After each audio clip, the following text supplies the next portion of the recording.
جنگ یمامہ حضرت ابوبکر صدیق رضی اللہ عنہ کے دور خلافت میں جمادی الاخری سن 12 ہجری میں یمامہ کے مقام پر پیش آئی۔ یہ جنگ مسیلمہ کذاب کے خلاف لڑی گئی تھی کیونکہ اس ملعون نے نبوت کا جھوٹا دعویٰ کیا تھا۔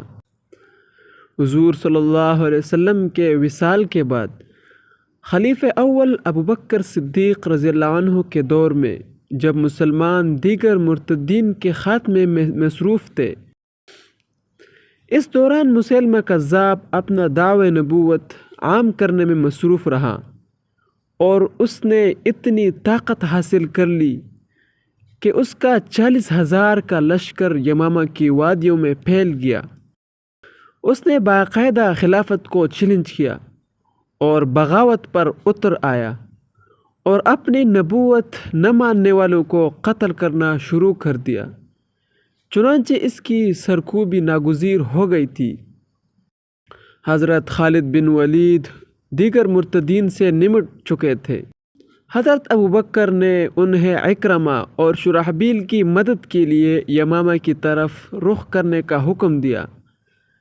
خالد بن ولید اپنا لشکر لے کر یمامہ کی طرف روانہ ہوئے۔ مسیلمہ بھی خالد کی روانگی کے اطلاع سن کر مقابلے کی تیاریوں میں مصروف ہوا اور یمامہ سے باہر صف آرائی کی۔ فریقین میں نہایت سخت مقابلہ ہوا۔ پہلا مقابلہ بنو حنیفہ سے ہوا۔ اسلامی لشکر نے اس دلیری سے مقابلہ کیا کہ بنو حنیفہ بدحواس ہو کر بھاگ نکلے اور مسیلمہ کے باقی آدمی ایک ایک کر کے خالد کی فوجوں کا نشانہ بنتے رہے۔ جب مسیلمہ نے لڑائی کی یہ صورتحال دیکھی تو وہ اپنے فوجوں کے ساتھ جان بچا کر بھاگ نکلا اور میدان جنگ سے کچھ دور ایک باغ میں پناہ لی، لیکن مسلمانوں کو تو اس فتنے کو جڑ سے اکھیڑنا تھا، اس لیے خالد بن ولید نے باغ کا محاصرہ کیا۔